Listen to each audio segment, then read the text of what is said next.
ನಮಸ್ತೆ ವೀಕ್ಷಕರೇ, ನಾನೀಗ ತೆಕ್ಕಲಕೋಟೆಯಲ್ಲಿರುವಂತಹ ಒಂದು ಪ್ರಸಿದ್ಧವಾದ ದೇವಸ್ಥಾನವನ್ನು ನಿಮಗೆ ಪರಿಚಯ ಮಾಡಿಸ್ಲಿದ್ದೇನೆ.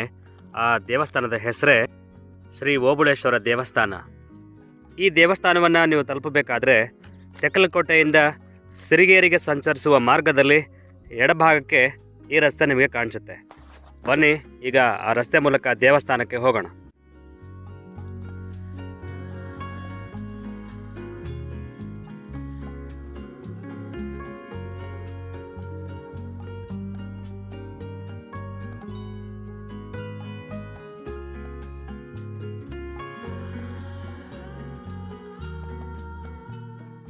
ವೀಕ್ಷಕರೇ, ನಾವೀಗ ಓಬುಳೇಶನ ಗುಡ್ಡದ ಹತ್ರ ಬಂದಿದ್ದಾವೆ.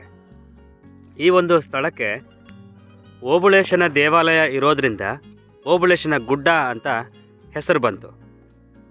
ಮುಂದೆ ಈ ದೇವಸ್ಥಾನ ಹೆಚ್ಚು ಹೆಚ್ಚು ಪ್ರಸಿದ್ಧಿಯನ್ನು ಪಡಿತಾ ಈ ಒಂದು ಪೂರ್ತಿ ಬೆಟ್ಟವನ್ನು ನಾವು ಓಬುಳೇಶನ ಬೆಟ್ಟ ಅಂತ ಕರಿತೀವಿ.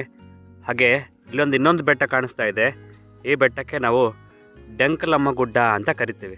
ಅದು ನಮ್ಮ ಸ್ಥಳೀಯರೆಲ್ಲರೂ ಕೂಡ ಡಂಕಲಮ್ಮ ಗುಡ್ಡ ಅಂತ ಕರೀತಾರೆ. ಓಬುಳೇಶನ ಗುಡ್ಡ ತುಂಬ ಪ್ರಕೃತಿದತ್ತವಾಗಿ ವಿಶೇಷವಾಗಿರುತ್ತೆ. ಈ ಮುಂದೆ ಹೋಗ್ತಾ ಈ ದೇವಸ್ಥಾನದ ಬಗ್ಗೆ ಒಂದಿಷ್ಟು ತಿಳ್ಕೊತಾ ಹೋಗೋಣ. ಈ ಒಂದು ಪರಿಸರ ಈಗಾಗಲೇ ನಾನು ಕರಿಮೆಟ್ಟ ಗುಡ್ಡ ಮತ್ತು ಜಕ್ಕೇರ್ ಗುಡ್ಡದಲ್ಲಿ ವರ್ಣಚಿತ್ರಗಳ ಬಗ್ಗೆ ಹಾಗೂ ಕುಟ್ಟು ಚಿತ್ರಗಳ ಬಗ್ಗೆ ವಿಡಿಯೋವನ್ನು ಮಾಡಿದ್ದೆ. ಆ ವಿಡಿಯೋ ಲಿಂಕ್ಗಳನ್ನು ಡಿಸ್ಕ್ರಿಪ್ಷನಲ್ಲಿ ಹಾಕಿರ್ತೇನೆ, ಒಮ್ಮೆ ನೋಡಿ. ಈ ಒಂದು ಸ್ಥಳ ಏನಿದೆ ಪ್ರಕೃತಿದತ್ತವಾಗಿ ತುಂಬ ಅದ್ಭುತವಾಗಿದೆ. ಅಂದರೆ ಸಾಕಷ್ಟು ಪಕ್ಷಿಗಳಿಗೆ, ಪ್ರಾಣಿಗಳಿಗೆ ಜೀವದಾನ ನೀಡ್ತಾ ಇದೆ.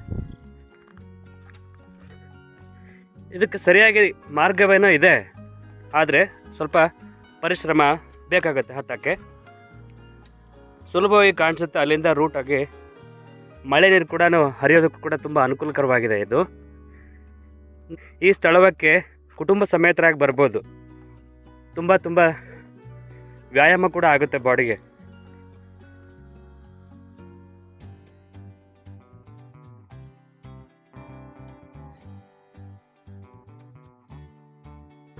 ಇಲ್ಲೊಂದು ಸ್ಥಳದ ವಿಶೇಷತೆ ಇದೆ, ಅದೇನಂತ ನೆಕ್ಸ್ಟ್ ಹೇಳ್ತೇನೆ. ಇನ್ನೂ ಸ್ವಲ್ಪ ಮೇಲೆ ಹೋದರೆ ಆ ದೇವಸ್ಥಾನ ಕಾಣಿಸುತ್ತೆ, ಹೋಗಿ ಬರೋಣ.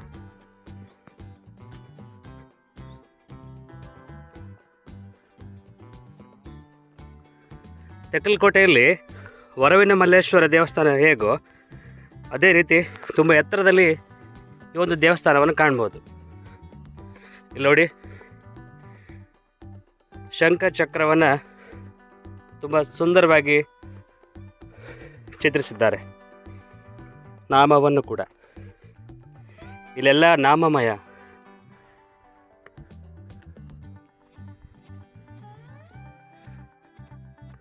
ನೋಡಿ ಒಮ್ಮೆ ಎಷ್ಟು ಸುಂದರವಾಗಿದೆ.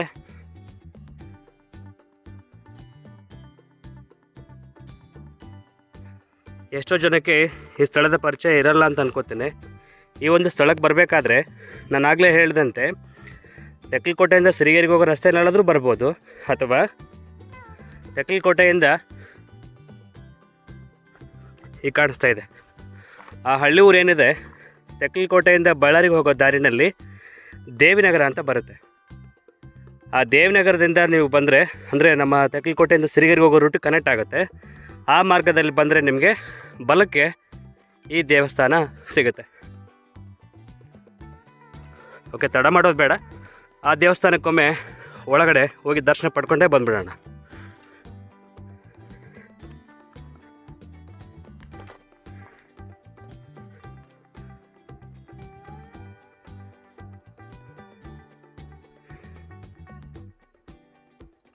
ಸ್ವಾಗತ ಸುಸ್ವಾಗತ. ಈ ಸ್ಥಳವನ್ನು ಒಮ್ಮೆ ನೋಡ್ತಾ ಬನ್ನಿ. ಕೊನೆಗೆ ನಿಮ್ಗೆ ಏನು ಅನಿಸುತ್ತೋ ಅಭಿಪ್ರಾಯ ತಿಳಿಸಿ. ಒಮ್ಮೆ ಊಹೆ ಮಾಡ್ಕೊಳ್ಳಿ, ಈ ಸ್ಥಳ ನಮ್ಮಲ್ಲಿರುವ ಆದಿಮಾನವ ಪರಿಸರ ನಿಮಗೆಲ್ಲ ಗೊತ್ತಿದೆ. ಈ ಸ್ಥಳ ಯಾಕೆ ಆದಿಮಾನವನ ಗುಹೆಯಾಗಿರಬಾರ್ದು ಅಂತಲೂ ಅನಿಸುತ್ತೆ. ಈಗ ನೋಡಿ, ನಮ್ಮ ಜನ ಓಬುಳೇಶ ಎನ್ನುವ ಹೆಸರನ್ನು ಹೆಚ್ಚಾಗಿ ಮಕ್ಕಳಿಗೆ ಇಡ್ತಾರೆ. ಇದೇ ರೀತಿ ಈ ನಮ್ಮ ರೌಡ್ಕುಂದ ಗ್ರಾಮದಲ್ಲಿ ಅಂದರೆ ಸಾಲಗುಂದ ಗ್ರಾಮದ ಪಕ್ಕದಲ್ಲಿರುವಂತಹ ರೌಡ್ಕುಂದ ಗ್ರಾಮದಲ್ಲಿ ಕೂಡ ಬಂಡೆ ರಂಗನಾಥ ದೇವಸ್ಥಾನ ಇದೆ. ಆ ದೇವಸ್ಥಾನ ಕೂಡ ಬೆಟ್ಟ ಹತ್ತಿ ಮೇಲ್ಗಡೆ ಒಂದು ಗುಹೆ ಒಳಗಡೆ ಒಂದು ದೇವರು ಇರುವಂತಹ ಪ್ರತಿರೂಪಗಳನ್ನು ನಾವು ನೋಡ್ತೀವಿ. ಈ ಒಂದು ಸ್ಥಳ ಕೂಡ ಹಾಗೇ ಆ ಒಂದು ದೇವರನ್ನು ಈ ಬೆಟ್ಟ ಹತ್ತಿ ನಾವು ನೋಡಬೇಕಾಗತ್ತೆ. ಈ ಸ್ಥಳ ಕೂಡ ಒಂದು ದೇವಸ್ಥಾನದ ಪೂಜೆ ಪುನಸ್ಕಾರಕ್ಕೆ ಬಳಕೆ ಮಾಡಲಾಗಿದೆ. ಈ ಒಂದು ಪ್ಲೇಸ್ನ ನೀವು ಒಮ್ಮೆ ವಿಸಿಟ್ ಮಾಡಿದರೆ, ಭೇಟಿ ನೀಡಿದರೆ ಒಂದು ಒಳ್ಳೆಯ ಅನುಭವ ಆಗುತ್ತೆ ಅನ್ನೋದರಲ್ಲಿ ಯಾವುದೇ ಸಂಶಯವಿಲ್ಲ.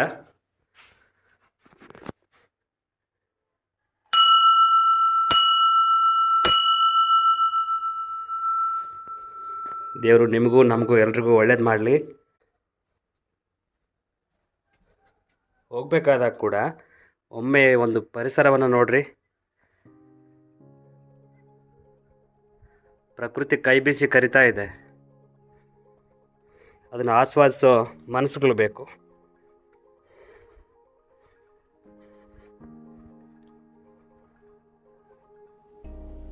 ನೋಡಿದ್ರಲ್ಲ ಎಷ್ಟು ಸುಂದರವಾಗಿರುವಂಥ ದೇವಾಲಯವನ್ನು ನೀವೆಲ್ಲ ಕೂಡ ಇವತ್ತು ದರ್ಶನವನ್ನು ಪಡ್ಕೊಂಡ್ವಿ. ನೆಕ್ಸ್ಟ್ ಇನ್ನೊಂದು ಹೇಳಿದ್ದೆ ನಾನು, ಬರಬೇಕಾದಾಗ ಒಂದು ವಿಶೇಷವಾಗಿದೆ ಇಲ್ಲಿ ಒಂದು ಸ್ಥಳ ಅಂತ. ಅಲ್ಲಿ ಒಂದು ಶಾಸನ ಇದೆ.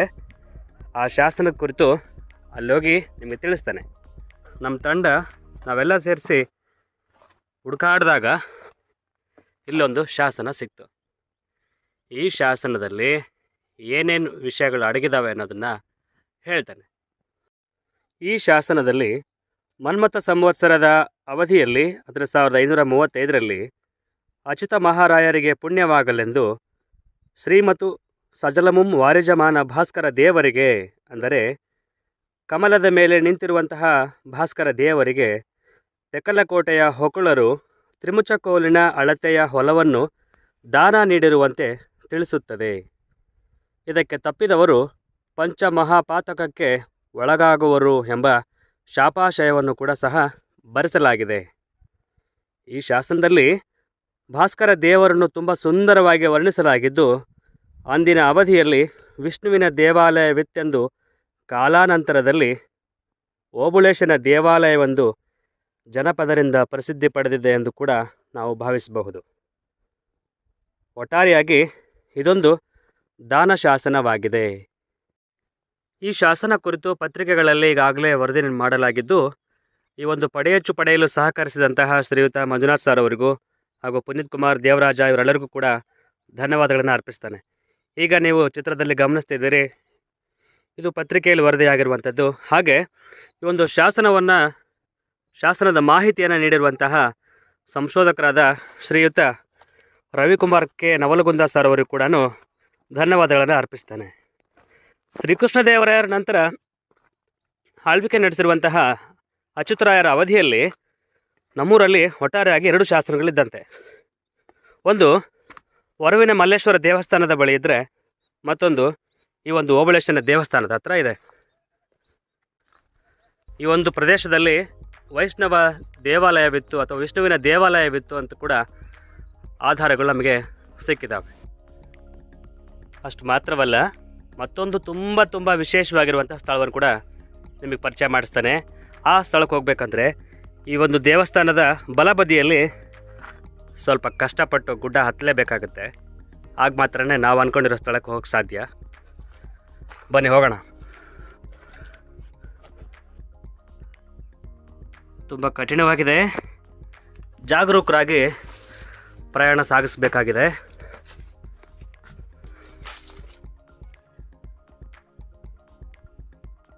ಇಲ್ಲೇ ಇದೆ, ಇನ್ನೂ ಸ್ವಲ್ಪ ಮುಂದಕ್ಕೆ ಹೋದರೆ ಗೊತ್ತಾಗುತ್ತೆ. Wow, beautiful. ಈಗ ಸ್ಥಳವನ್ನು ಒಮ್ಮೆ ಗಮನಿಸಿ. ನಿಮಗೇನೋ ಕಾಣಿಸ್ತಾ ಇದೆ, ಹೌದಾ? ಎಸ್, ಆದಿಮಾನವ ಕುಟ್ಟಿ ರಚಿಸಿದಂತಹ ಒಂದು ಕುಟು ಚಿತ್ರಗಳನ್ನು ತಾವು ನೋಡ್ತಾ ಇದ್ದೀರಿ. ನಮ್ಮ ತೆಕ್ಕಲಕೋಟೆ ಪರಿಸರದೊಳಗಡೆ ಆದಿಮಾನವನಿಗೆ ಸಂಬಂಧಪಟ್ಟಂಥ ದೊಡ್ಡ ಸಂಪನ್ಮೂಲನೇ ಇದೆ. ಅದಕ್ಕೆ ತಕ್ಕಂತೆ ನೋಡಿ, ಕೈ ಗುರುತು.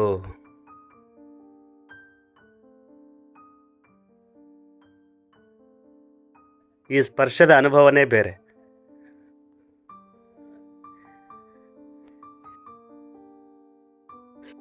ತುಂಬ ತುಂಬ ತುಂಬ ಪ್ರಶಾಂತತೆಯನ್ನು ಕೊಡುವಂಥ ಸ್ಥಳ.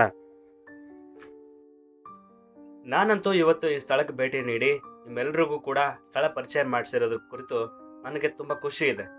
ನೀವು ಕೂಡ ಈ ಸ್ಥಳಕ್ಕೆ ಭೇಟಿ ನೀಡಿ ಈ ಒಂದು ಅಮೂಲ್ಯವಾದಂತಹ ಈ ಒಂದು ಕುಟ್ಟು ಚಿತ್ರಗಳನ್ನು ಸ್ಪರ್ಶಿಸಿ ಒಂದು ಒಳ್ಳೆ ಅನುಭವ ಪಡ್ಕೋತೀರಿ ಅಂತ ಅನ್ಕೋತೀನಿ. ಯಾವುದೇ ಕಾರಣಕ್ಕೂ ಕೂಡ ಇದನ್ನು ನಾಶ ಮಾಡುವಂಥ ಕೆಲಸ ಮಾತ್ರ ಆಗಬಾರ್ದು. ಆದಷ್ಟು ಇರೋವನ್ನು ನಾವು ರಕ್ಷಣೆ ಮಾಡುವಂಥ ಕೆಲಸ ಮಾಡೋಣ. ಅಂತಿಮವಾಗಿ ಇವತ್ತು ನೀವು ಒಂದು ಒಳ್ಳೆಯ ಐತಿಹಾಸಿಕ ಸ್ಥಳವನ್ನು, ಹಾಗೆ ಒಂದು ದೇವಸ್ಥಾನವನ್ನು, ಹಾಗೆ ಪ್ರಕೃತಿಯನ್ನು ಅನುಭವಿಸಿದ್ರಿ ಅಂತ ನಾನು ಭಾವಿಸ್ತೇನೆ. ಈ ಒಂದು ಪರಿಸರಕ್ಕೆ ತಮ್ಮೆಲ್ಲರಿಗೂ ಕೂಡ ಸ್ವಾಗತವನ್ನು ನಾನು ಬಯಸ್ತಾ ಇಲ್ಲ, ಪ್ರಕೃತಿನೇ ಬಯಸ್ತಾ ಇದೆ. ಬನ್ನಿ, ಆಸ್ವಾದಿಸಿ, ಅನುಭವವನ್ನು ಪಡ್ಕೊಳ್ಳಿ. ನಿಮ್ಮ ಈ ಒಂದು ವಿಡಿಯೋ ಮೂಲಕ ಏನು ಗಮನಿಸಿದಿರೋ ಅದನ್ನು ನಿಮ್ಮ ಅನುಭವಗಳನ್ನು ಕಾಮೆಂಟ್ಸ್ ಮೂಲಕ ತಿಳಿಸಿ. ಈ ಒಂದು ಐತಿಹಾಸಿಕ ಸ್ಥಳಗಳನ್ನು ದರ್ಶನ ಪಡೆದುಕೊಳ್ಳಿ ಅಂತ ಹೇಳಕ್ಕೆ ಇಷ್ಟಪಡ್ತೇನೆ. ಓಕೆ, ಈಗ ನಾವು ವಾಪಸ್ ನಮ್ಮ ದಾರಿಗೆ ನಾವು ಹೋಗೋಣ.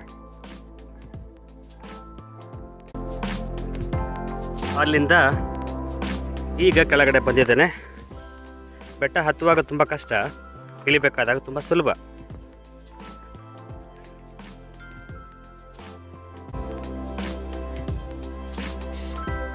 ಈ ವಿಡಿಯೋ ತಮ್ಮೆಲ್ಲರಿಗೂ ಇಷ್ಟ ಆಗಿರುತ್ತೆ ಅಂತ ಭಾವಿಸ್ತೇನೆ. ಮುಂದಿನ ದಿನ ಹೊಸ ಸ್ಥಳವನ್ನು ಭೇಟಿ ಮಾಡೋಣ. ಅಲ್ಲಿಯವರೆಗೂ ನಮಸ್ಕಾರಗಳು.